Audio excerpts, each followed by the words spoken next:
Oke, baik. Assalamualaikum warahmatullahi wabarakatuh. Selamat siang teman-teman, selamat siang Mas Adam. Di kesempatan siang hari ini kita akan kelas lagi ya. Kalau tadi kita ada Mas Atian mengenai kuratorial, di siang ini kita belajar tentang social design and branding place. Nanti akan disampaikan langsung oleh Mas Adam. Oke, untuk Mas Adam silakan, waktu dan tempat dipersilakan.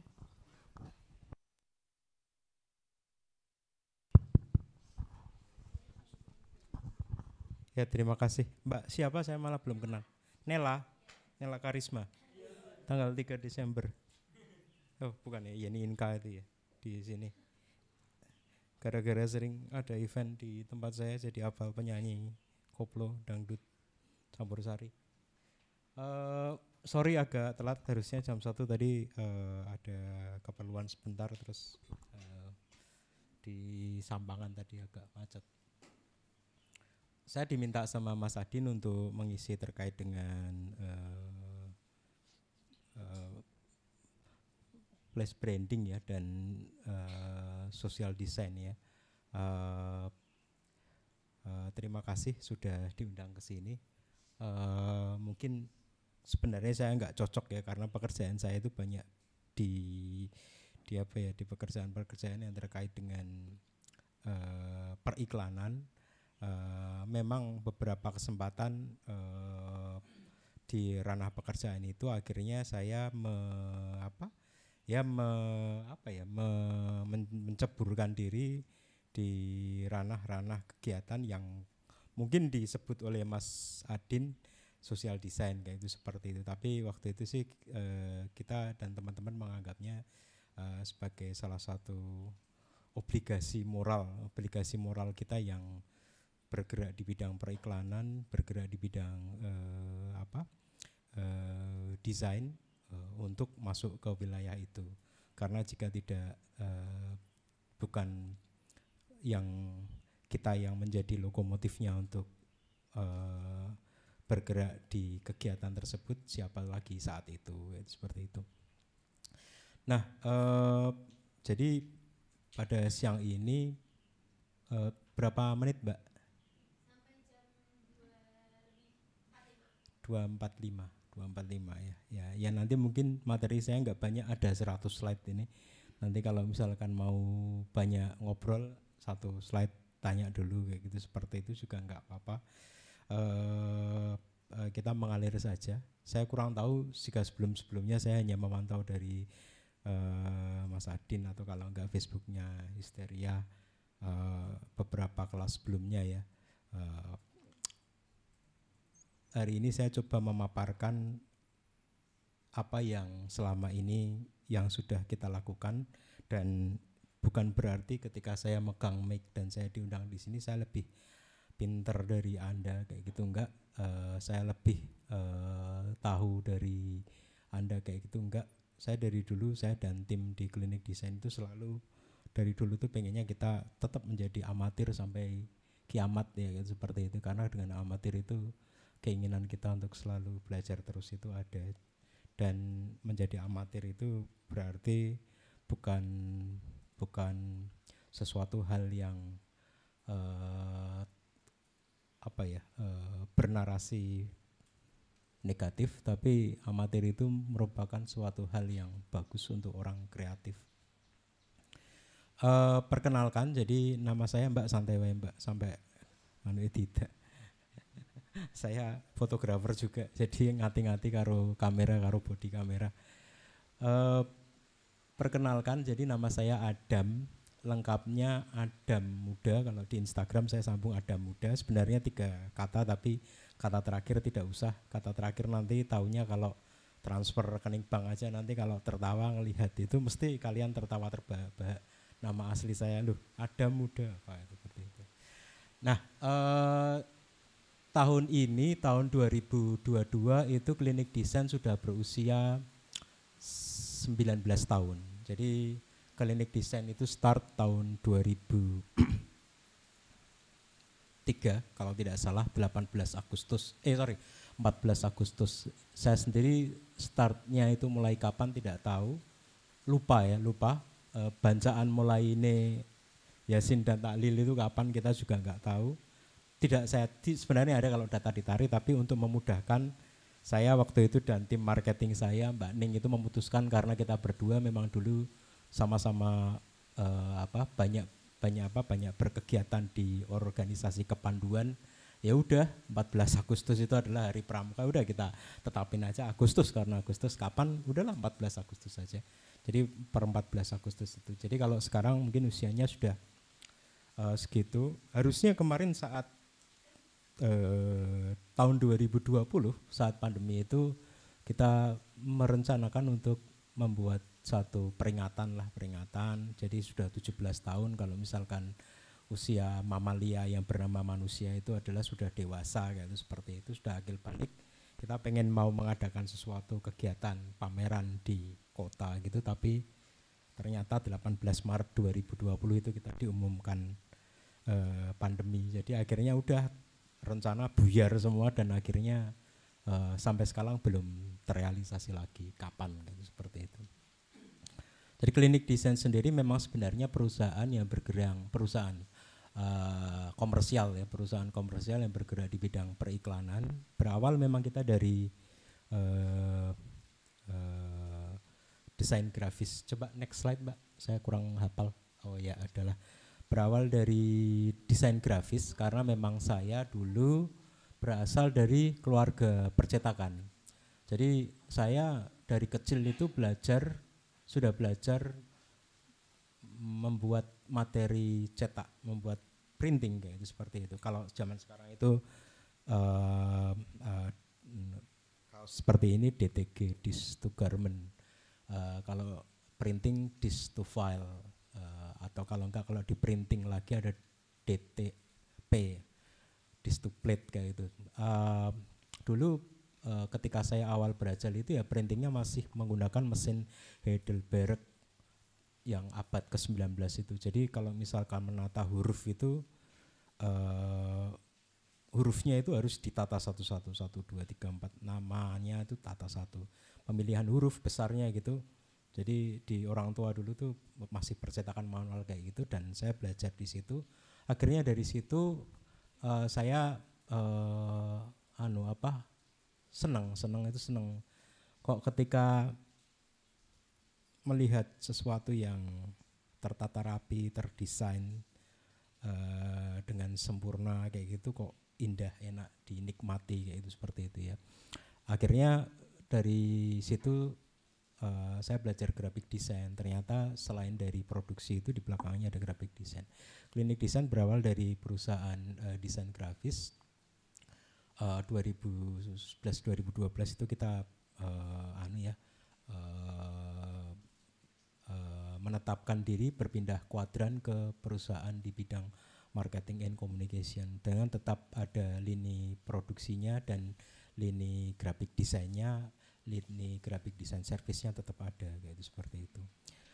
Ini beberapa pekerjaan kami yang kebetulan di pemerintah Kota Semarang di Gedung Pandanaran itu saya sendiri nggak ngerti kok iso-isone Bu Iin itu kepala dinas pariwisata sebelum Pak Wing sekarang itu ya, ngerti-ngerti ono logo kuning kono. Saya waktu itu nggak tahu gitu, yang moto dari teman gitu tuh, kas logomu ono ning kono lho, logoku ini urusannya opo seperti itu, urusannya seperti itu apa, ternyata ya kalau bilang sesuatu yang dibanggakan saya sih enggak opo lho, kok dikek kene kono ki yo urusannya opo. Ini beberapa pekerjaan yang kebetulan kita lakukan. Nah, nanti kaitannya dengan place branding, place making ya. Sebenarnya saya istilah itu pertama kali city branding, terus mengenal istilah place making itu dari mendiang Mas Ayib. Itu nanti ada si atas itu, ada sebelah kiri itu ada salah satu contoh kasus yang sampai sekarang masih menjadi klien kami, dan salah satu klien yang sudah menjadi semacam kayak partner kami selama 5 tahun terakhir. Atas itu jadi tempat yang semula itu adalah tempat membuang anak jin, alhamdulillah sekarang sudah mulai dikunjungi pengunjung. Di bawah itu kebetulan Johar kaosnya saya pasang karena kok temboknya podo ya putih. Itu di Galeri Semarang, saya nggak ngerti ini Adin ini mungkin terinspirasi juga karena kalau tempat pameran mesti dengan dinding yang putih itu memang gampang diresponnya seperti itu. Itu di Galeri Semarang. Galeri Semarang itu pemiliknya Pak Kris Darmawan. Kayaknya Pak Kris waktu pas pembukaan kesini juga kayaknya dulu. Pak Kris itu orangnya neridik banget. Jadi yang di belakang itu stiker-stiker timeline mulai dari arsitek yang membuat Pasar Johar namanya Thomas Herman Karsten, arsitek Belanda tapi menikah dengan orang Jawa, meninggal saat inteniran Jepang ya. Timeline ketika beberapa karya beliau dibangun, karya Karsten dibangun. Kebetulan Johar ini menjadi salah satu kasus mungkin nanti yang saya sampaikan di sini. Terakhir itu kebetulan saya lupa ini kegiatan pameran kapan. Mbak Ami itu sebelah saya itu kayaknya nanti ngisi di sini juga kayaknya. Kapan itu? Setelah saya ya. Setelah saya Mbak Ami. Mbak Ami waktu itu memang berkolaborasi dengan kita. Jadi untuk materi riset, materi kuratorial di pamerannya dari dia, materi untuk sejarahnya dari yang paling kanan sendiri itu Mas Yogi ya. Yogi itu dulu dari Lopen, saya sama Yogi sama Mbak Ami itu kebetulan sama-sama di Lopen juga. Sekarang banyaknya di Pecinan, gerbang Pecinan itu ada Mukti Cafe. Nah di Mukti Cafe itu dia jualan mie di sana sekarang Mas Yogi ini. Jualan mie. Lantai 2 sudah pernah ke sana belum? Mukti Cafe. Nah, Mukti Cafe lantai 2-nya itu tuh. Lantai 2-nya itu tempat nongkrong asik di situ. Ada kafenya, ada mie-nya Mas Yogi itu. Yang bawah itu yang ini sama juga tempat buang jin, tempat buat anak jin itu sekarang pernah dipakai sebelum pandemi persis. Yang kanan sendiri itu kebetulan terakhir kemarin sempat diminta sama Kemenpar untuk launching buku standarisasi desain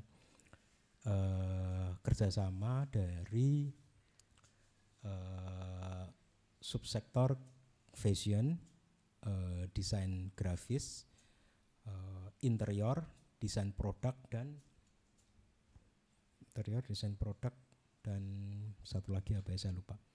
Kebetulan standarisasi dari ke 5 subsektor itu di Indonesia belum fix, belum kuat. Jadi ketika teman-teman arsitek mengeluarkan satuan harga fee untuk arsitek 3,5% di atas nilai 5 miliar kayak itu seperti itu. Terus jasa dokter konsultasi per visit katakanlah 250.000 kayak seperti itu. Di arsitek, di dokter, di sipil, di kontraktor itu sudah cukup rigid. Asosiasinya sudah berjalan lama, meskipun hari ini tadi saya lihat ada yang rame ya, ada yang bilang bahwa di dokter, di sini ada saudara dokter enggak?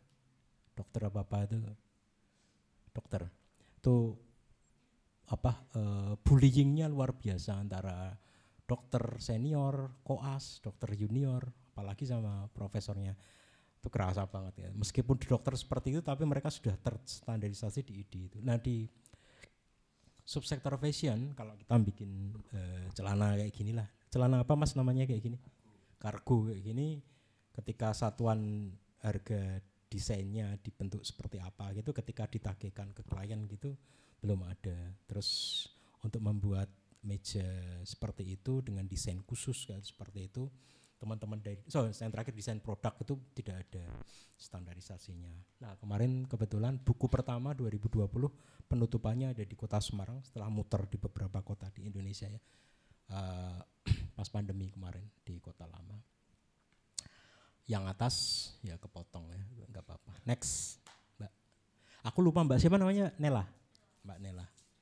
Nah ini tadi kaos Johar tadi itu apa? Ini kaos Johar ini. Jadi setelah tahun 2014-2015 sudah ada yang di Semarang belum? Sudah Semarang ya. Jadi 2015 itu tanggal 9 Mei saya masih ingat banget karena tanggal 4 Mei itu ada Semarang Night Carnival, terus 5 hari kemudian Kota Semarang dihadiahi ini. Tanggal 4 Mei itu kita festival rame-rame sepanjang jalan di depan Johar itu. Jangan dibayangkan Johar punya alun-alun seperti ini sekarang ya. Johar dulu sangat bukan kumuh lagi sih, saya bilang kayak bener-bener kayak di film distopia gitulah. Wah, keren gitulah. Nah, karnavalnya lewat situ. 5 hari kemudian kebakar. Kita nggak tahu kenapa kebakarnya, tapi memang waktu itu memang kita lihat memang ini tinggal menunggu apa ya, sumbunya meledak kapan. Kalau misalkan sumbunya meledak saat itu ya saat itu. Kalau sumbunya meledak 10 tahun lagi ya 10 tahun lagi ya, seperti itu.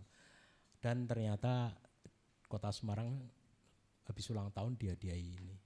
Ini kebetulan sisinya diambil dari sisi Pedamaran. Kalau sekarang sisi ini masih ada dan sekarang tambah cantik ya, tambah cantik. Jadi benar-benar dipugar oleh tim Benda Cagar Budaya untuk menjadikan ini menjadi sebagai salah satu contoh pasar konservasi ya. Harapannya seperti itu.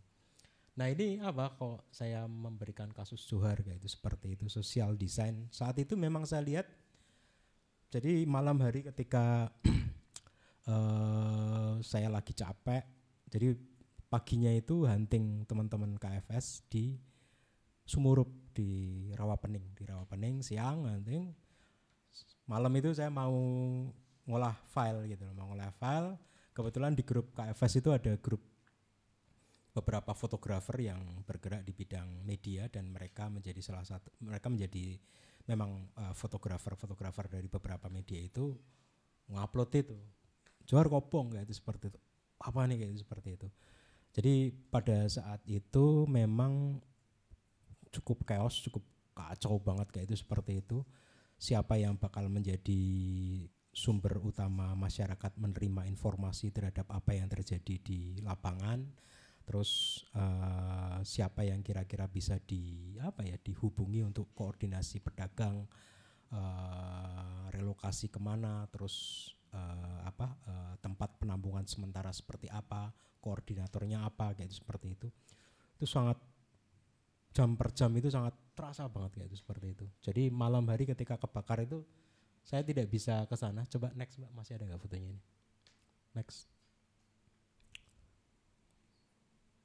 Next ada nggak coba? Oh enggak, sebelumnya ada sebelumnya. Nah malam kebakar itu enggak, saya minta kepada teman saya namanya Mas Praswede, dia di grupnya Jawa Pos. Posisimu nang di Mas seperti itu. Aku di Johar tapi dari sisi Kauman kayak gitu, seperti itu. Iso masuk, iso seperti itu. Aku nitip fotomu ya, kok kanggo materi Save Johar. Jadi waktu itu pertama tadi namanya adalah Save Johar. Jadi malam itu akhirnya saya memutuskan, kebetulan saya tidak membawa laptop, jadi akhirnya ya udah desain awal ini benar-benar finally saya menemukan kayak semacam pemicu yang akhirnya sebenarnya saya benar-benar terasa sekali bahwa sebenarnya desain itu tidak harus di laptop, di personal komputer, harus duduk pegang komputer kayak gitu, enggak. Saya pakai iPad saya itu. Saya desain pakai aplikasi yang ada di iPad kayak itu seperti itu untuk membuat materi itu. Day to day, hari ke hari, update-nya seperti apa kayak itu seperti itu. Jadi ketika ini adalah salah satu foto yang terjadi pagi harinya. Jadi malam hari itu masih berkobar hingga subuh ya. Pagi hari itu kebetulan saya dikontak sama teman dari akun Instagram Pasar Johar. Dia tinggal di Kauman, saya diajak untuk naik ke lantai dak betonnya. Sekarang dak betonnya Pasar Johar itu. Kemudian ada jalan, saya nggak ngerti jalannya tapi diajak ternyata ada jalurnya itu sehingga bisa memoto ini foto sekitar saya lupa jam. Pokoknya kondisi sudah sedikit aman lah tapi asap masih mengepul. Jadi praktis per tanggal 9 ke atas itu hampir selama 2 minggu penuh materi-materi banyak yang kita pasok kepada masyarakat, kepada teman-teman lain yang membutuhkan, kepada waktu itu yang ngisi kita Mas Marco ngisi juga di sini ya. Mas Marco tuh sempat kontak saya juga, ya udah tak supply lagi Mas foto nih gitu. Mas Marco kebetulan pengamat urban. Oh ya, saya dulu dari arsitek tapi memang penajaban saya bukan di single building tapi tugas akhir saya itu di penataan PKL. Jadi bukan masa bangunan tapi kawasan dan seminar saya kebetulan di urban, nyambungnya Mas Marco di situ kebetulan. Nah ini akhirnya saya sama teman-teman desainer, sama teman-teman desain grafis, kebetulan asosiasi kalau di saya ID tadi dokter nginduknya di ID, terus arsitek nginduknya di IAI tadi ya seperti itu. Advokat ada juga, terus sipil juga ada juga. Kalau saya nginduknya sebenarnya harusnya di P3I, Persatuan Perusahaan Periklanan Indonesia. Karena P3I di saya kurang srek kayak itu seperti itu. Akhirnya saya banyak menginduknya ke Asosiasi Desain Komunikasi Visual yang kebetulan tadi di slide awal tadi itu ada di launching buku tadi ya, launching buku itu Asosiasi Desainer Komunikasi Visual Indonesia, singkatannya AIDIA. Di AIDIA waktu itu ya udahlah kita aja yang pasok ini ke masyarakat kayak itu seperti itu. Jadi infografis kayak kebakar ini seperti itu. Ini yang next Mbak, ini yang akhirnya kita siapkan waktu itu sih ya. Ini ajakan-ajakan ini memang kita push ke masyarakat waktu itu karena kan kita juga masyarakat bingung ya ketika mereka itu membutuhkan tempat untuk jualan sementara itu ada di mana. Terus kalau misalkan mereka harus mendaftar terhadap registrasi tempat itu nanti kemana kayak itu seperti itu. Bayangkan saja jadi dari jumlah yang terdata itu sekitar 13.000 pedagang. Konon katanya pasar Juar puncak tertinggi kepadatan itu hanya bisa diisi oleh 8.000 pedagang. Jadi waktu itu ada tanda tanya, ini 5.000-nya itu terus masuknya kemana kayak itu seperti itu. Masuknya kemana kayak itu. Begitu kacaunya database di tempat kita, akhirnya ya udah kayak itu seperti itu. Kita mencoba untuk ya nge-share sesuatu yang bisa kita berikan kepada masyarakat terkait sama hal-hal tersebut. Memang pada satu titik akhirnya kita tahu bahwa sebenarnya ini bukan tugas dari pemerintah provinsi saja, bukan tugas dari Pak Wali Kota saja, bukan tugas dari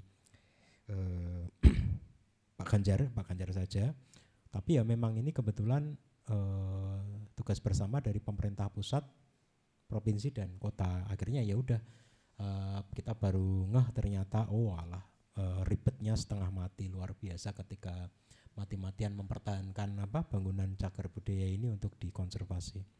Jadi kalau buat teman-teman tahu, kalau misalkan Histeria ini mau direvitalisasi, mungkin jika kanopi kayunya ini memiliki nilai sejarah dan ini tidak bisa dibongkar kayak itu seperti itu, karena dulu ada cerita cinta di bawah sini dan ini cukup menjadi timeline yang luar biasa dan ini tidak boleh dibongkar, harus dipertahankan kayak itu seperti itu.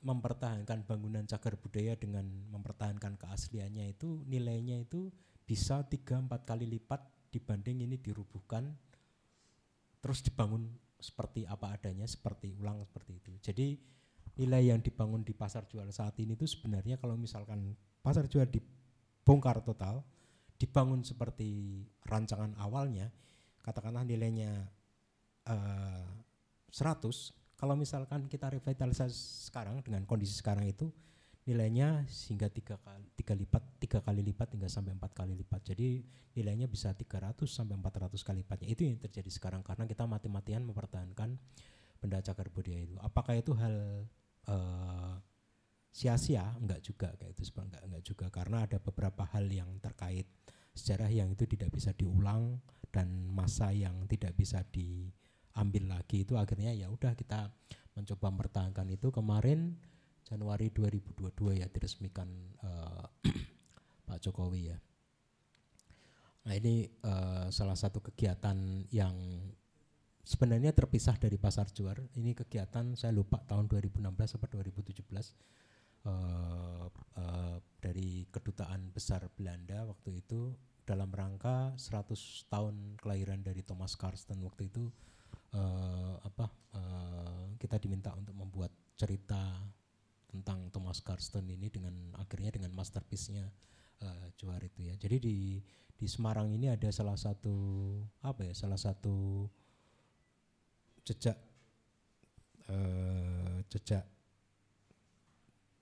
peninggalan Belanda sama seperti Medan, Palembang, Jakarta, Surabaya.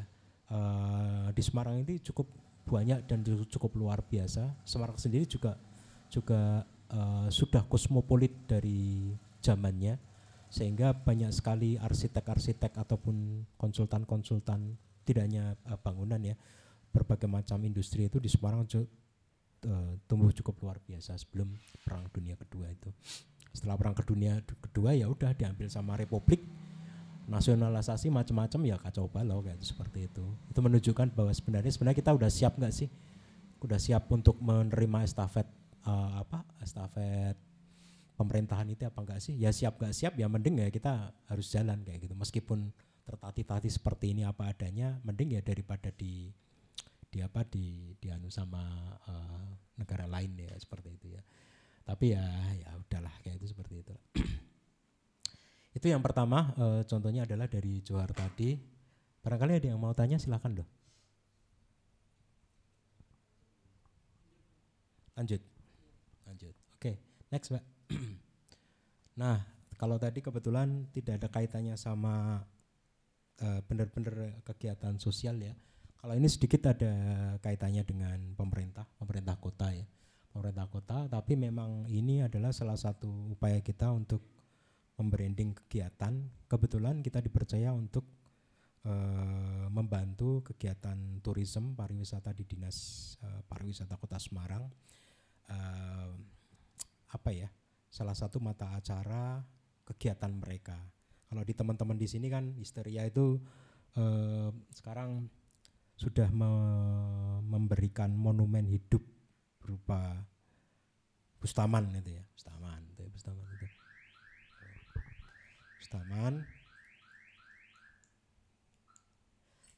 lah. Ini kebetulan Pemkot ini punya namanya Pandanaran Art Festival 2015-2016 itu kebetulan.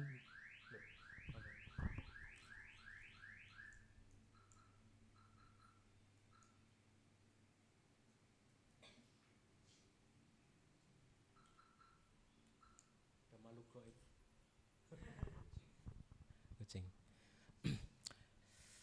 Histeria waktu itu saya masih ingat Mas Pur. Oh lah, berarti kon bener guys.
Tes ya. Eh, Dinas pariwisata ini jadi mereka punya agenda kalender event ya, kalender event tahunan, salah satunya Pandanaran Art Fest. Pandanaran Art Fest ini apa kayak seperti itu. Kalau ngelihat dari visinya itu kegiatan yang mau menyatukan berbagai budaya di Semarang. Ada Tionghoa, terus Arab, terus Belanda, Jawa di Pandanaran Art Fest ini.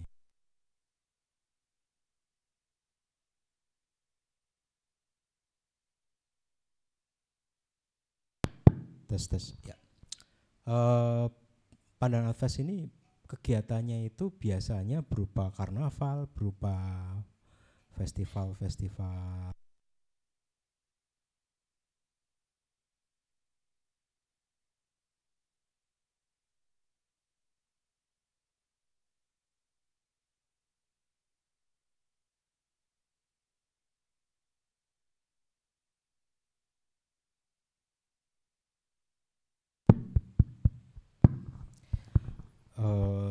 One day event,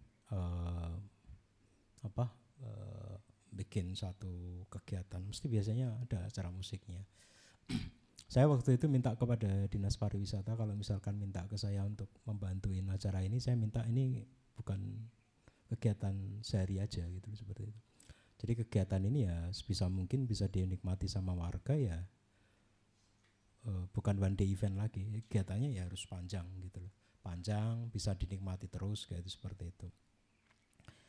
Tapi ya Mas, nek misalnya kaya ngono ya wis, berarti nek misalnya kaya ngono aja ngadake acara musik, ora usah nyewa rigging, ora usah nyewa sound system gede, macam-macam kayak gitu, yang saya nggak ngerti juga di Dinas Pariwisata. Di hampir semua kedinasan itu kalau kegiatan mesti harus ada mata anggaran itu.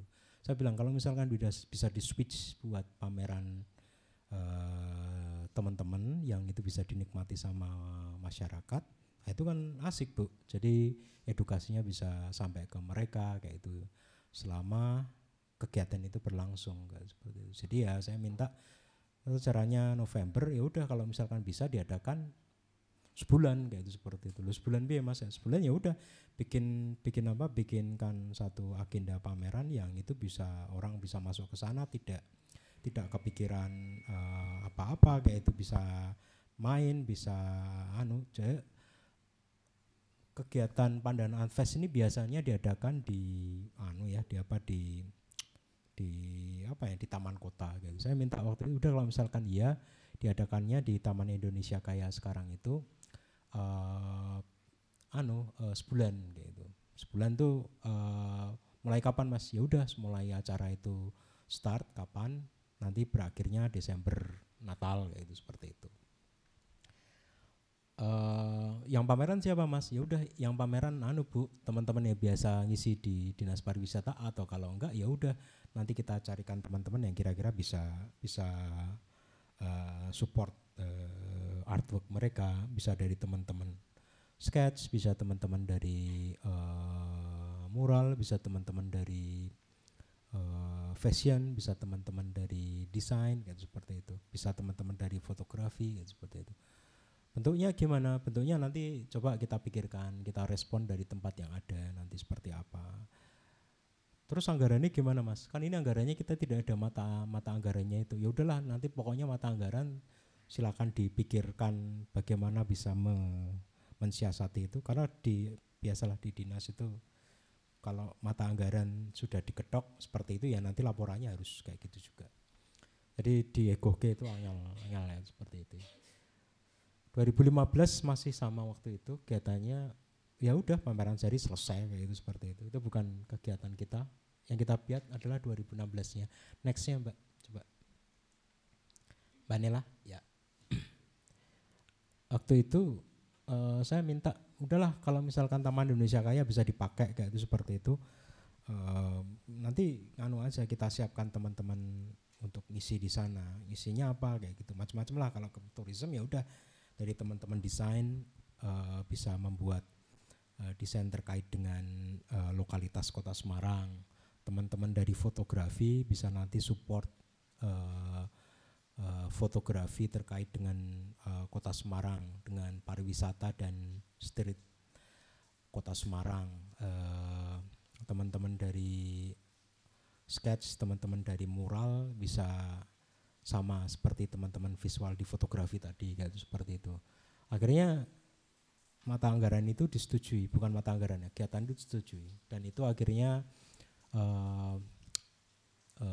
berhasil untuk dihentikan, karena saya sendiri juga nggak tahu pada tahun berikutnya itu dianggap tidak relevan atau apa, padahal dari semua teman-teman yang berkegiatan di sana itu merasakan bahwa sebenarnya kegiatan yang bisa memberikan kontribusi dan edukasi kepada masyarakat di open space, di tempat publik itu ya seperti itu, bukan kegiatan sekali semalam selesai habis itu udah tidak ada edukasi sama sekali, genjreng-genjreng rampung, nggak itu seperti itu.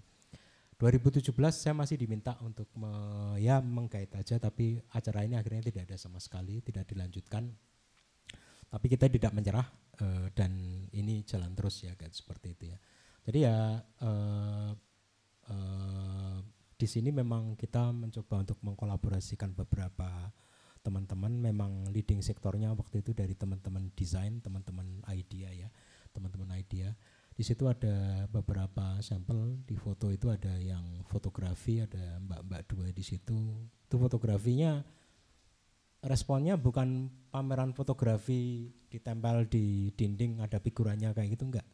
Tapi kita bentuk menjadi instalasi kayak gitu. Jadi bentuknya box. Saya yakin teman-teman di Histeria juga kreatif, kalau misalkan pameran tidak harus berupa fotografi harus di figura kayak gitu, enggak. Itu dibikin di box kayak gitu. Terus fotografi selama ini indoor, bagaimana jika fotografi dilakukan di outdoor.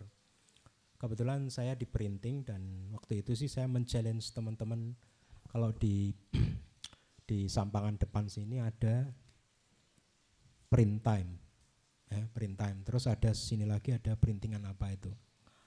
Waktu itu men-challenge-nya seperti apa? Waktu itu di Indonesia ada mesin develop, ada mesin Xerox printing ya.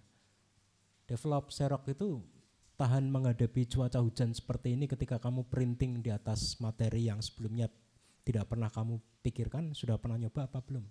Belum mas, ya, seperti itu. Udahlah coba cetak di material vinil tapi dengan kualitas ini seperti itu, dan akhirnya ini menjadi salah satu tolak ukur keberhasilan sebenarnya printing menggunakan digital printing yang sekarang cukup lumrah itu. Selama sebulan ditaruh di luar itu sebulan. Jadi November hingga tanggal 22 Desember Pak Hendy kesini terus ditutup ya, resmi tutup, bongkar ya. Jadi hampir sebulan ternyata pameran fotografi, pameran desain, pameran yang diproduksi secara digital printing ternyata aman ditaruh di luar dengan kualitas foto ya seperti itu, dengan material yang direspon untuk luar ruang ya. Teman-teman desain ya udah memberikan desain seperti itu yang paling kanan sini teman-teman dari mural ya.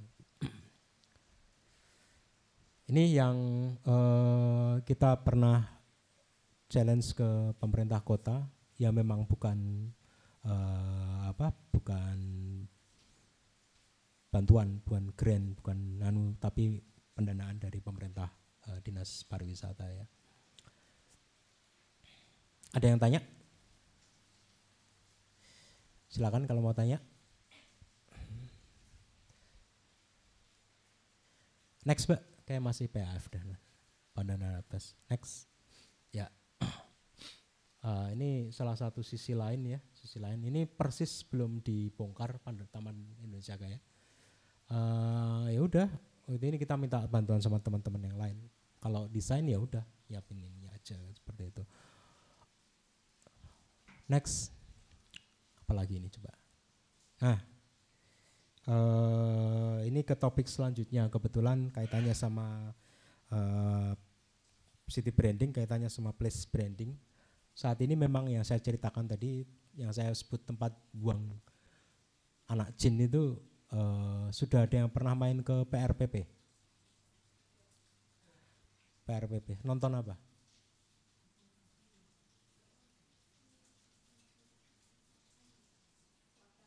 Makan. Makan di mana?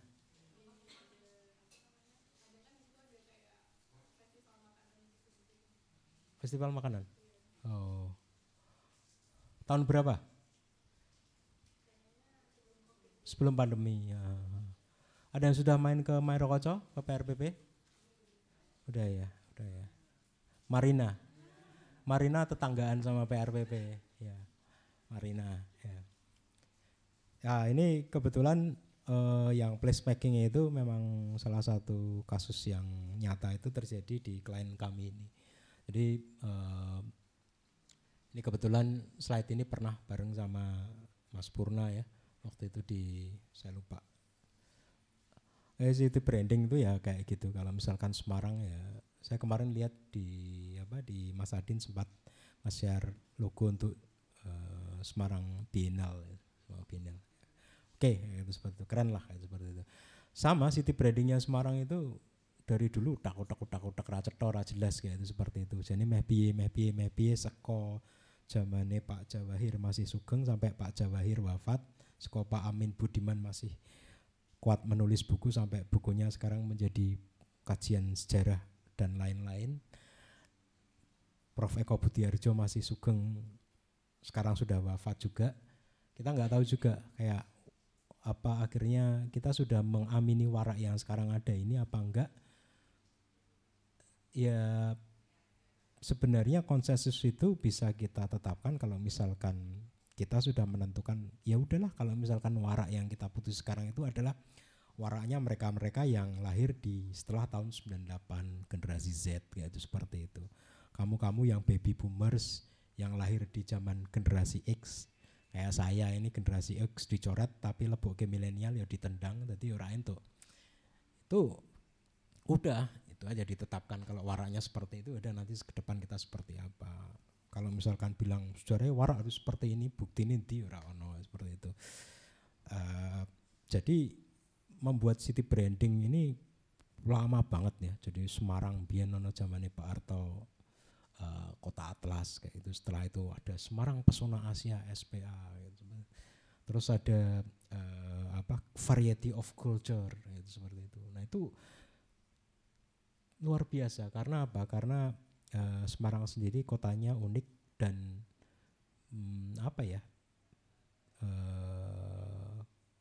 terbukti saat kota lain sedang mengalami gejolak, mengalami reformasi revolusi itu tahun 98 itu. Kalau kalian mungkin masih kecil ya tahun 98 itu Semarang itu satu-satunya kota yang ya udah tenang aja gitu seperti itu. Demo ya no demo tapi Pak Wali Kota ini melu demo piye. Pak Wali Kota melu demo. Jadi Pak Sutresno Soeharto itu kebetulan saya nggak ngerti ya. Pak Sutresno Soeharto kebetulan anaknya kuliah kakak kelas saya di arsitektur Undip. Anaknya melu demo, bapaknya melu demo sisan. Lagi piye seperti itu. Terus piye itu seperti itu. Alhamdulillah akhirnya ya terbukti bahwa sebenarnya kepedulian warga Semarang terhadap kotanya itu kurang gitu loh. Kurangnya itu apa sih? Kotaku meh demo, kotaku meh ono kerusuhan, kotaku meh ayam-ayam bae, ya aku cuek wae kayak gitu. Kota lain bayangkan Surabaya, Solo, Jakarta gitu seperti itu, Medan, Makassar udah gejolak semua tapi Semarang adem ayem aja. Sama kayak gitu. Jadi ya terhadap apa yang terjadi di kotanya ini kadang warga itu wegah-wegahan asal-asalan. City branding itu sebagai salah satu contoh ketika dipublikasikan dan orang ya udahlah dipakai aja. Tidak ada yang teriak sama sekali iki ora cocok gitu. Ini sama jadi city branding itu sudah lama banget dari teman-teman desain, teman-teman asosiasi mencoba menyampaikan ini ke pemerintah kota. Lewat jalur belakang, lewat kedinasan, ketemu langsung lingguh karo Bapak Wali Kotane kayak ini loh Pak, ini seperti itu. Akhirnya ya udah, kalau misalkan mau dilanjut ya enggak, kalau misalkan enggak. Coba next, Mbak. Tujuannya sampai tapi muternya tekan dinti. Kan dhuwur dhewe ono Mas Adin delala. Muternya tekan dinti ya sama kayak itu seperti itu. Kita menetapkan apa yang menjadi simbol kota kita itu ya dari dulu tidak ketemu kayak itu seperti itu. Apakah mau Tugu Muda dijadikan simbol, apakah landmark kota Semarang mau dijadikan simbol, dan makanya apa kayak itu seperti itu. Oh anu aja Masjid Agung Jawa Tengah MAJT, wow Muslim. Oh berarti anu aja Pagoda Alfa. Oh jangan itu nanti Tionghoa. Berarti Gereja Belendo aja Nasrani. Lawang Sewu aja berarti. Lawang Sewu berarti kolonial kayak gitu. Barban ra ketemu-temu. Iki karepe iki jane iki men opo ngono seperti itu. Sampai pada satu titik ada salah satu teman senior desainer waktu itu diminta, kebetulan aja alhamdulillah diminta untuk membantu waktu itu Smart Grace ya, Smart Grace Kadin tata kalanya saya sampai lupa, tapi alhamdulillah yang sampai sekarang kita pakai ada Ayo Wisata Semarang itu sebenarnya bukan city branding ya, itu akhirnya cukup bagus dan dipakai sampai sekarang. Saya dan teman-teman desainer mengamini desain itu karena kita ngerti sendiri bahwa itu desain cukup bagus dan cukup keren ya kayak seperti itu ya, yang Ayo Wisata Semarang itu ya, dibanding dengan desain-desain yang lain. Ini sebenarnya kita ngobrolin terkait dengan city branding ini sudah lama banget. Jadi sejak kasus Jogja waktu itu membuat city branding juga, yang kita sekarang ngerti ada Jogja Istimewa itu. Kalau dulu itu Jogja itu logonya itu kan logo yang konon katanya itu adalah dari coretan tangan Sultan Jogja. Terus dari Jogja itu dipakai di packaging, di kemasan untuk souvenir. Udah dipakai oleh semua masyarakat. Berarti desain yang akhirnya benar-benar bisa diamini dan dipakai secara grassroots secara masyarakat, dan itu akhirnya menjadi kesepakatan bersama menjadi city branding kota. Datanglah namanya konsultan masuk ke sana memberikan desain, dan ketika setelah riset macam-macam jadi di publikasi bergejolak lah. Saya lupa tahun 2014 atau 2015 bergejolak lah waktu itu. Kok yang ini Jogja kan seperti itu. Kita tersentak juga loh, Semarang kok iya. Kok sama juga ya kan seperti itu ya. Dan next Mbak. Dan akhirnya konyolnya itu adalah konsultan yang sama itu adalah yang melakukan ini di Semarang. Konsultannya siapa? Ada yang tahu? Ada yang tahu? Kalau Pak Hermawan Kertajaya tahu nggak? Berarti Mas Adin tak kon ngei materi marketing ning kene berarti kudune. Pak Hermawan Kertajaya itu salah satu guru marketing ya di Indonesia. Dia banyak sekali menalurkan madhab-madhab. Enggak hanya di Indonesia aja, tapi pakai di seluruh dunia. Dia sama Philip Kotler itu luar biasa gitu. Nah, ini kebetulan sama. Jadi Mark Plus itu punya pusatnya kan di Menara 88 di Casablanca sana, di Jakarta sana. Punya cabang kebetulan region Semarang dan Jogja ini disatukan, kantornya ada di pusat kota di daerah Semarang Tengah sana. Kebetulan sama gitu loh. Jadi konsultan yang merancang ini sama, tapi kenapa mereka melakukan hal yang sama yang dilakukan di Jogja terus bikin lagi di Semarang? Waktu itu cukup ramai. Jadi sekitar 2 bulan lalu kita sempat ngumpul, kita cukup merespon ini ya. Tapi memang kembali lagi jadi timingnya tidak pas karena saat itu Pak Wali Kota sudah mulai posisinya digeser ke Jakarta, dan kedinasan juga akhirnya ya udahlah yang ada dulu ini aja jalan Mas, ya silahkan kayak gitu. Tapi saya nggak bakal pakai ini terus kayak gitu. Saya lihat di beberapa postingan Pak Endi ini tidak ada juga kayak gitu. Tanya pakai di kedinasan, ya udahlah kan seperti itu. Ujung-ujungnya akhirnya kita tahu sebenarnya ini adalah proyek kayak gitu ya. Kayak proyek tapi hasilnya tidak bagus seperti ini. Bayangkan aja city branding tapi bentuknya seperti logo COVID-19 kayak gitu. Terus tulisan Semarangnya ya huruf-huruf ala kadarnya. Yang parah lagi adalah tagline-nya. Simbol ekonomi Jawa.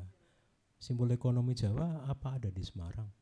Saya sendiri juga nggak merasa yakin. Kalau misalkan Semarang sampahnya Jawa Tengah, mungkin aku ya oke kayak itu seperti itu. Soalnya turun dikit ke sini ke sungaimu pasti kotor, saya yakin gitu seperti itu. Kalau misalkan bikin tagline ya sekalian negatif sekalian apa positif sekalian, tapi nek nanggung kok ini mending ora usah ditokke kayak gitu. Saya sih ya sampai ketemu linggo bareng Pak Kepala Bapeda tak ngomong iki apa perlu dikeprokin ning ngene ngarepe Mas Endi kayak zaman dulu bagaimana kayak itu seperti itu. Jadi kalau kalau akhirnya dari jalur birokrasi tidak memungkinkan, ya udahlah. Kalau misalkan kita bisa via teman-teman komunitas, via teman-teman di jaringan-jaringan kita yang bisa kita sosialisasikan ini, ya udah kita sosialisasikan aja bahwa ini adalah sesuatu yang bukan perwal, belum perwal, jadi tidak ada kewajiban untuk memakai ini. Karena city branding itu sifatnya satu, mengikat ke dalam dan keluar secara long term. Long term itu berarti ketika setelah ini Mas Hendi mundur diganti Mbak Ita, ketika Mbak Ita nanti mundur 5 tahun lagi diganti sama barangkali kalian kayak itu, seperti itu. Itu mungkin masih ada 15 tahun lagi. Ketika 15 tahun lagi, ketika Gen Z sudah mulai punya anak kayak itu, seperti itu. Gen Z kerja dan mulai punya anak kayak itu, seperti itu. Mungkin city branding ini perlu di-challenge lagi 20 tahun ke depan kayak itu, seperti itu. Tapi kalau misalkan kita bilang slogan, contohnya apa slogan itu? Semarang Hebat. Kalau di provinsi ada namanya Jateng Gayeng, Pak Ganjar kayak itu. Terus novis silakan aja pakai seperti itu. Itu istilahnya program yang mengikat di tiap jabatan kepala RT ya. Apa-apa seperti itu. Saya kira RT ini sih Pak Ganjar. Jateng Gayeng lah, ini lucunya. Jateng Gayeng waktu itu kita dilibatkan, alhamdulillah. Waktu itu memang dilombakan secara terbatas dan pemenangnya adalah desainer asli Jawa Tengah tapi tinggal di Jakarta, orang periklanan di perusahaan Matahari dulu ya namanya, seperti itu, Mas Tony namanya, Mas Tony. Jateng Gayeng, logonya kok kayak gitu tuh, maksudnya piye Mas? Jelasin seperti ini, bisa di challenge, bisa diubah. Ini sepertinya mirip seperti Enjoy Jakarta, ini jangan kayak itu, seperti itu, diubah huruf T-nya kayak ini, bisa nggak?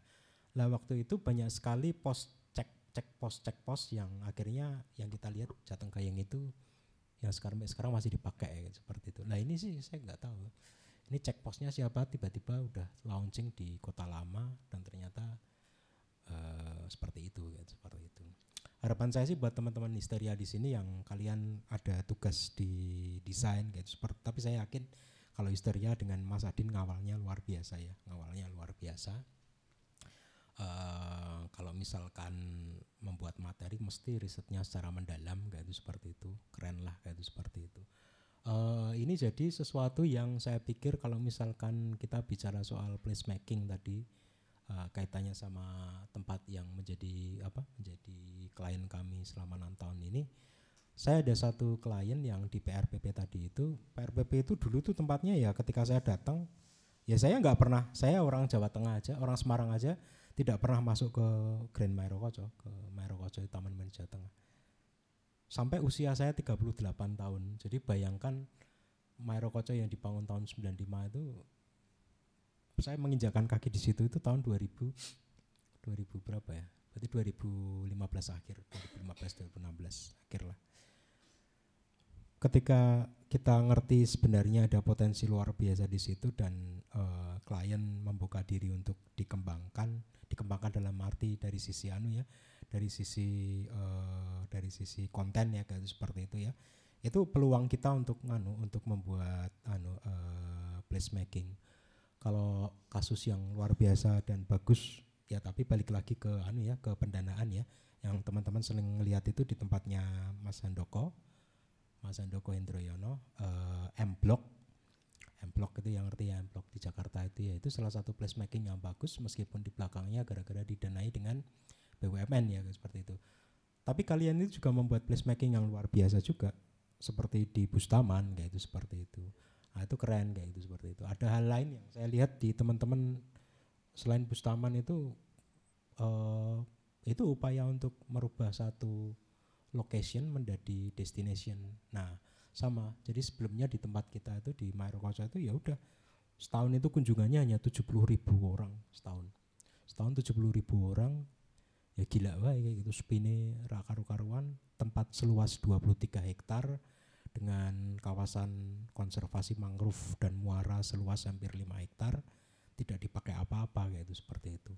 Nah potensinya gimana kayak gitu, potensinya udah waktu itu kita riset habis-habisan kira-kira jualnya apa waktu itu. Yang kita lihat saat itu adalah bahwa sebenarnya millennials ya sudah tidak tertarik lagi mengunjungi di situ. Terus yang menarik saat itu ya udah healing gitu. Healing kemana? Healing ke mangrove, jalan-jalan aja ke muaranya gitu, seperti itu. Itulah yang kita jual gitu, seperti itu. Nah saya rasa teman-teman juga sama juga terkait sama placemaking ini.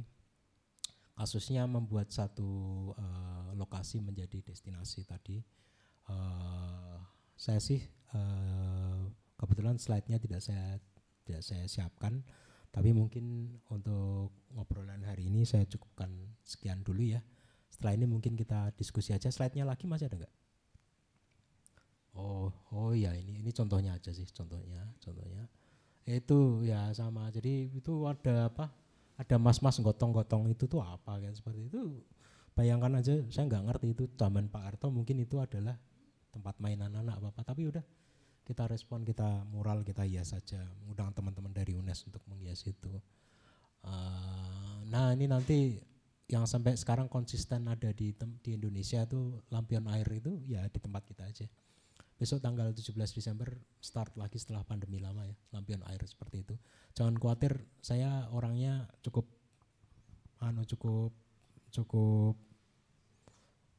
tidak bakal mengotori lingkungan. Jadi kalau lampion terbang yang ada di Dieng, yang ada di Sembalun, yang ada di mana lagi Bromo itu terbangin, habis itu jadi sampah lingkungan. Kalau kita enggak, kita recycle. Jadi setelah itu ada tim kata yang kalau nyebur ke air yang ngambil lampionnya itu, seperti itu. Jadi kelar ketika acara dia ngambil kayak gitu. Di mangrove-nya ya, di tambaknya ya, seperti itu. Ini salah satu tempat yang kita hidupkan. Kalau mau ke sana silakan aja, nanti tinggal kontak saya saja, nanti tidak perlu bayar tiket, saya ajak touring nanti.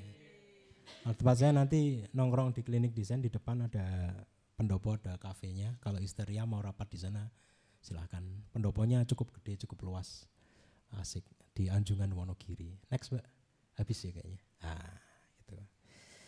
Gitu kira-kira yang bisa sampaikan. Kurang lebihnya mohon maaf, kita mulai saja. Kalau misalnya ada pertanyaan, mau ngobrol kayak gitu, silakan buat teman-teman. Tes.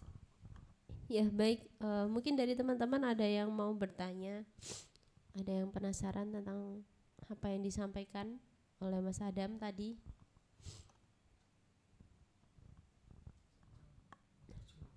Mas Acong mau tanya, Mbak Deda. Silahkan.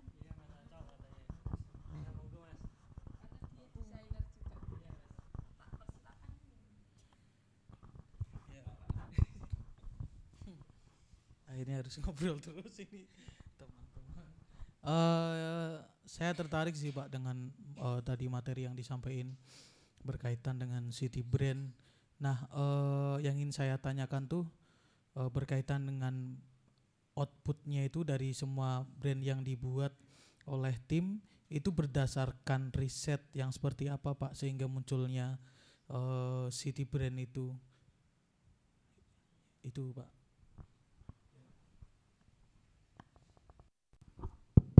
Salah satu kelebihannya desainer itu tukang ngapus ide. Ya, desainer itu kamu mau membenamkan apa di situ, kun fayakun, jadi maka jadilah, itu seperti itu. Tapi ya memang kalau misalkan itu tidak berdasarkan atas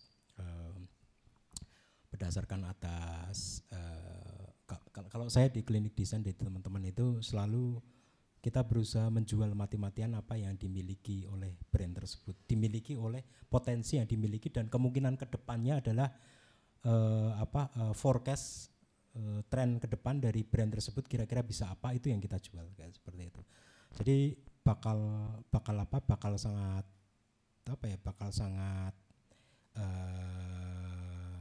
suicide, bunuh diri kalau misalkan itu tidak ada semacam riset di awal terhadap project tersebut. Di tempat di saya ada ada tim riset, ya tidak banyak sih, hanya 2 orang kayak itu, tapi itu sangat membantu dari kita yang di visual, kita yang di materi-materi gambar untuk mewujudkan itu di situ. Sebagai contoh misalkan kalau misalkan kita pengen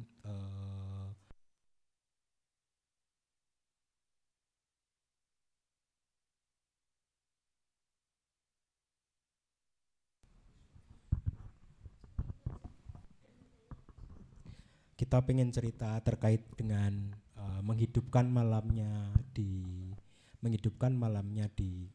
di tempat klien kita. Di tempat klien kita itu apa kayak gitu, seperti itu. Ya udah, itu karena budaya Jawa Tengah, ya udah kita secara visual coba kita ceritakan, kita pengen menghidupkan raksasanya Jawa saat malam hari seperti apa kayak itu, seperti itu. Itu salah satu Lumina tadi yang kita next, Mbak. Sebelumnya coba before ada nggak? Oh, gambarnya nggak ada ya di sini ya. Nanti silakan di googling di Grand Mairo Koco, atau kalau nggak di PRPP Jateng ada nanti. Contoh yang lain seperti apa yang kalian lakukan di mana ya? Ya balik lagi lah tadi. Saya senang banget sama Bustaman, karena di Bustaman itu ada teman saya, teman fotografer yang asli sana, ditinggal di sana juga. Bustaman itu sebenarnya ketika dibenamkan di situ gebyuran kan, seperti itu. Waktu itu saya challenge juga. Emang ono sejarah iku ning kono biyen gebyuran kaya ono pas meh anu seperti itu dengan warna-warni kayak itu, seperti itu mah ono kayak seperti ora ono. Tapi ketika itu dibenamkan oleh sang perancang desainnya, sang perancang kontennya, dan itu akhirnya secara brand benang merahnya itu cukup kuat dari awal sampai akhir.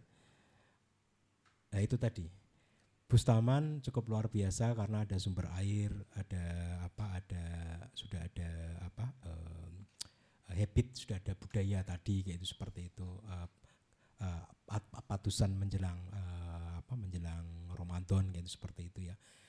Kalau misalkan itu tidak ada dan diambil, dibenamkan ke situ, itu sangat susah ya. Contohnya adalah paling gampang sekarang yang kita lihat itu adalah di programnya pemerintah kota itu kan ada kampung tematik, gitu, kampung tematik. Saya bilang, kebetulan saya pernah tinggal di, thanks kalian sudah membuat riset di kampung orang tua saya. Yang bikin riset di Kampung Sekayu siapa? Oh kamu, makasih ya. Kampung Sekayu itu tanda kutip dipaksakan menjadi tempat wisata tematik religi. Saya yang bener aja gitu, seperti itu.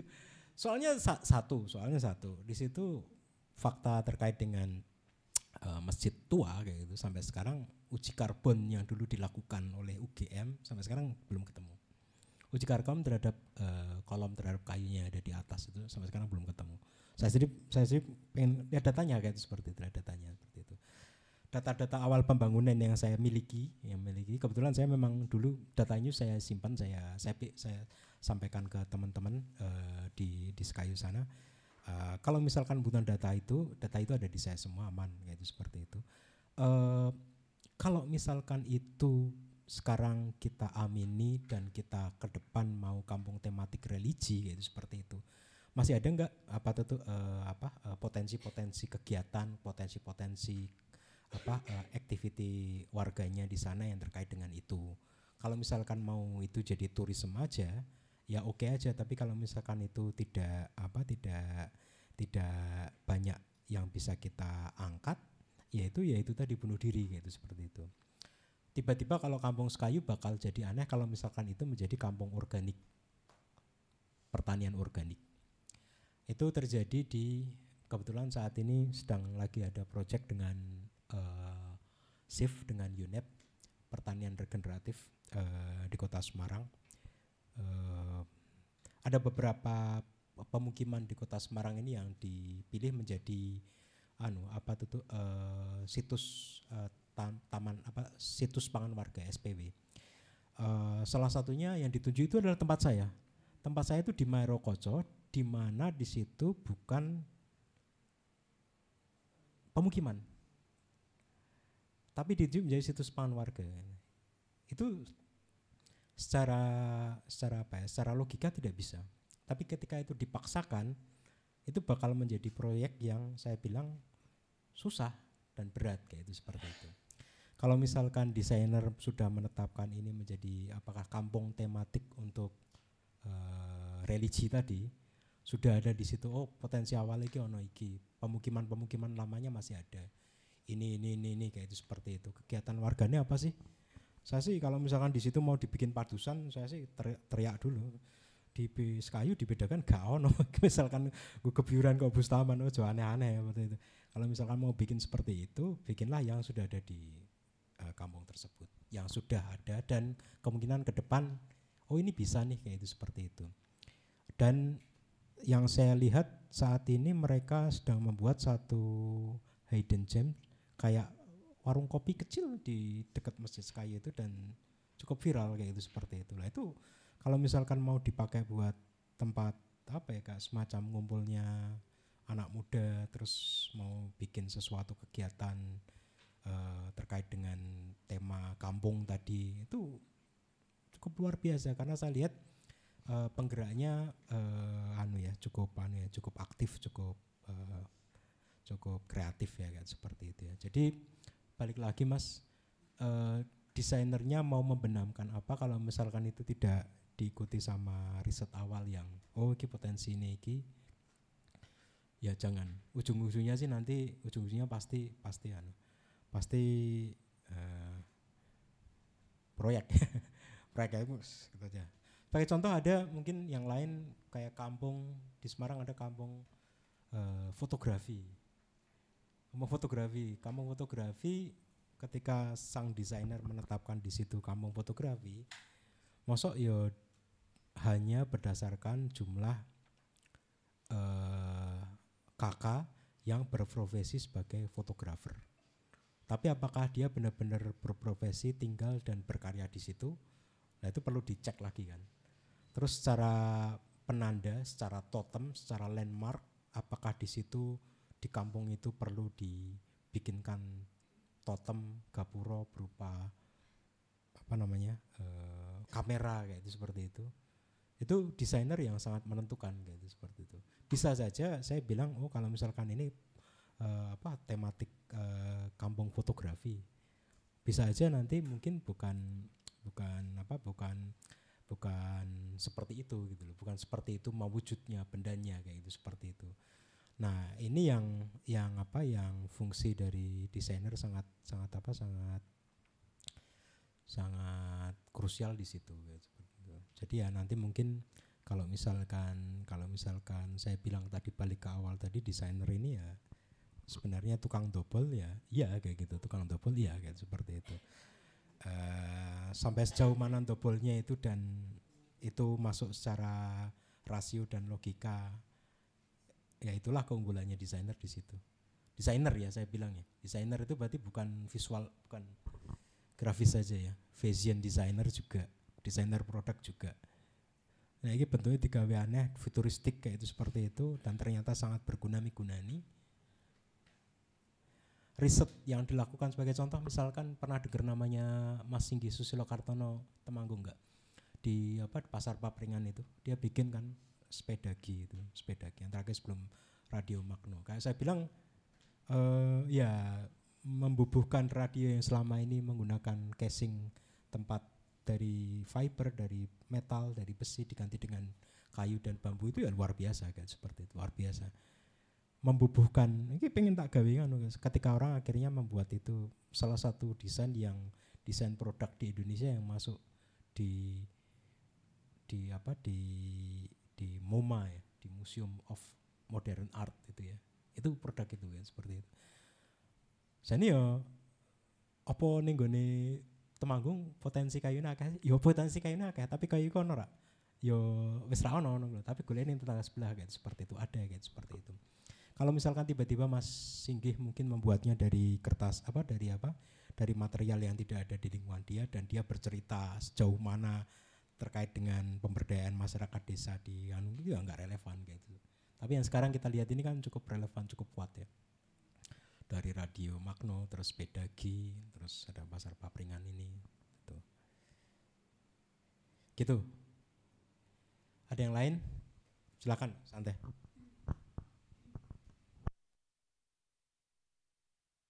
Ada yang lain yang mau bertanya? Mungkin Mbak Dera?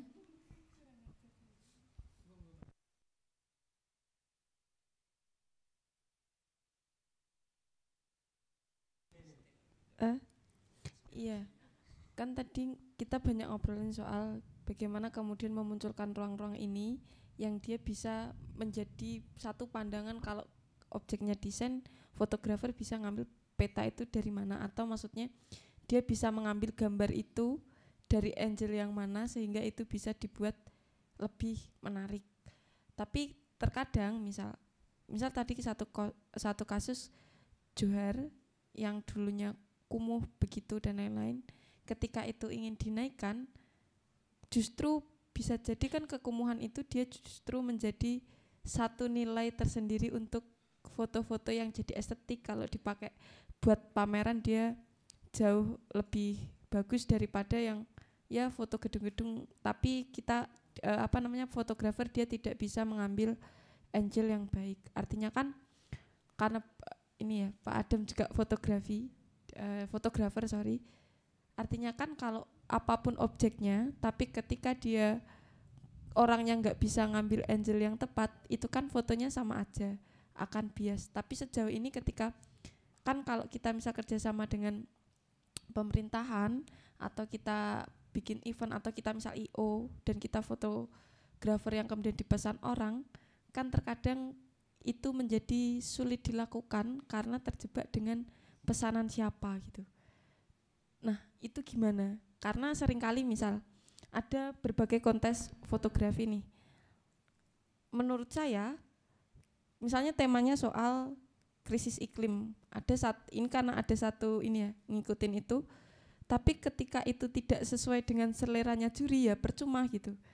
Artinya yang saya tanyakan gimana kemudian kita ingin menampilkan sesuai dengan keinginan kita, tetapi juga mengakomodir kepentingan orang ini. Karena misalnya kayak klinik desain dia juga memberikan jasa ya pada orang-orang ini gitu. Tapi tidak terlepas dengan sebenarnya aku juga ingin yang seperti ini tanpa harus kerecokin dia meskipun dia bayar aku gitu. Itu Pak. Ya, sebenarnya pertanyaan mudah tapi juga sulit untuk melakukannya ya. Karena kalau terkait dengan pesanan, terkait dengan tugas dari pemberi pekerjaan, pohir yaitu pemilik pekerjaan kayak itu seperti itu. Memang kita serba susah. Tapi so far memang pada satu titik saya alhamdulillah sampai sekarang belum pernah pegang rokok. Mengerjakan klien rokok saya juga belum kena. Terus pengen banget mengerjakan klien rokok, tapi ketika ada keinginan oleh klien harus menceritakan terkait dengan brand rokoknya ini kan mungkin banyak orang yang tidak setuju kan ya, seperti itu. Terus waktu berjalan itu akhirnya secara natural, secara alami klien-klien yang tidak sepaham dengan kita itu akhirnya menyingkir deh. Dan yang datang ke kami ya memang kami tidak diundang lagi, tidak dipilih lagi melalui pitching yaitu seperti itu, tapi memang langsung ditunjuk yaitu seperti itu. Karena mereka memang sudah ngerti bahwa nanti saya pengennya seperti idealisme yang dimiliki oleh tim kami yaitu seperti itu. Memang ada banyak klien yang ketika meminta order pekerjaan itu ini coba ditampilkan dong yang kaitannya sama apa, sama edukasi inilah, kayak itu, seperti itu.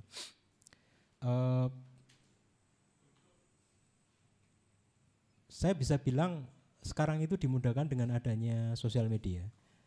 Kita kalau misalkan tidak bisa ditayangkan di klien, ya udah itu ditayangkan di sosial media punya kita yang itu sesuai dengan visi dan misi kita.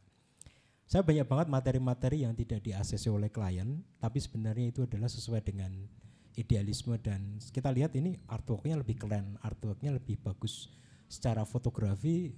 Ini komposisinya lebih keren dari apa yang di ACC klien gitu loh. Katakanlah mungkin yang di ACC klien komposisinya itu harus dead center, pokoknya fotografi tengah itu, seperti itu.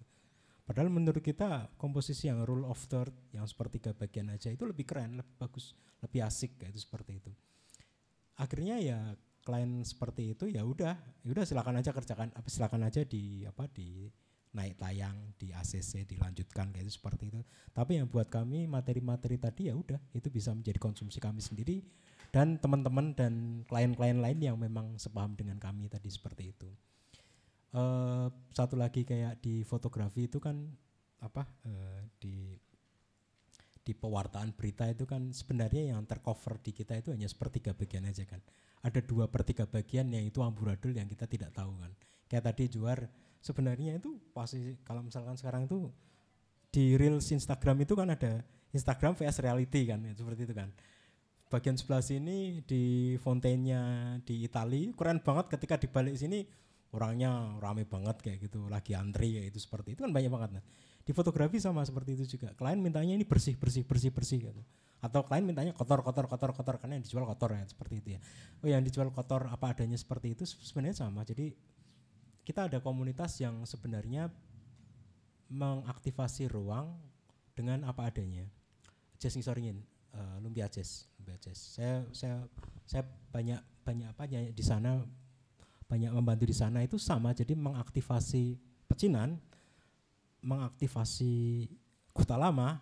Bayangkan aja tahun 2013 Kota Lama, jangan dibayangkan seperti ini. 2013 Kota Lama di depan Taman Sri Gunting itu dulu, kalau yang pernah ke sana itu mungkin masih ingat, Polres Semarang Timur itu kalau ada kecelakaan, jadi ada truk tabrakan, ada mobil sedan penyok plingsek, kayak itu, seperti itu. Taman Sri Gunting itu dulu, sekarang namanya Hotel Kota. Kota, ngerti tidak? Hotel Kota. Oh, Jojo rak dolan ning Kota Lama. Hotel Kota itu tempat buang kayak gitu loh. 2013 ya udah, justru potret hancurnya Kota Lama, potret kekumuhan Kota Lama itu kita bilang gitu. Ya udah Pak, yang kecelakaan di situ biarkan di situ aja. Kalau di situ bau pesing di lumpia jazz yang di pecinan itu, ketika dekat lewatin Gang Baru, bau pesingnya itu dari cacahan rebung kayak itu, seperti itu. Baunya seperti itu, nggak usah dibersihin biar orang tahu aja kayak itu. Itu soalnya potret yang pengen kita aktifasi kepada kota kita, bahwa di Kota Lama seperti itu, di Jati Diri gone dalane cek becek seperti ini kita aktifasi kayak itu, seperti itu. Potret-potret itu yang pengen kita tampilkan. Ya udah, kalau misalkan memang kita pengennya seperti itu, dan ya waktu itu kita nggak mikirin klien Pemkot, kok misalnya udahlah jalan aja seperti itu. Tapi alhamdulillahnya diamini kayak seperti itu. Effortnya lama ya. Penerbat kemarin sama juga terakhir. Iki gone pecah-pecah, rusak-rusak kok ini piye kayak gitu, seperti itu. Di terminal terakhir enggak yang tanggal 13 Agustus di Penerbat itu. Di terminal keberangkatan dan kedatangan kan sekarang tempatnya nggak dipakai ya. Jadi tempatnya udah spooky gitulah, kayak tempat buat video game kejar-kejaran sama zombie itulah. Nah, terminal kedatangan dan keberangkatan bandara yang lama punyanya Penerbat. Wah, kita aktifasi kayak itu. Ya udah, tempatnya spooky kayak gitu, udah kita pakai aja gitu. Nggak apa-apa kayak gitu. Ermi Kulit nyanyi di situ, asik aja. Terus kemarin coba lagi Semarang itu siapa tuh? Musisi lupa aku.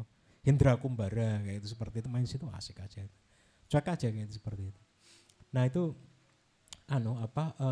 balik lagi deh, kalau misalkan kita mau menunjukkan ini yang kita tampilkan tuh mau yang potensi ruang positif atau ruang negatif, ya tinggal mana, sepertiga bagian tadi itu kan. saya akuin di tempat saya di Grand Marokoco itu saya juga coveringnya hanya sepertiga bagian. Kalau misalkan ngambil ke sini, ini mangrove-nya masih kotor. Di sini makanya kita bikin mangrove jazz itu karena apa? Mangrove-nya di sini tuh kotor sekali. Kotornya tuh kotor hasil ya termasuk saya yakin ke muara itu dari sungai-sungai yang ada di bukit-bukit ini pada ke muara kayak seperti itu.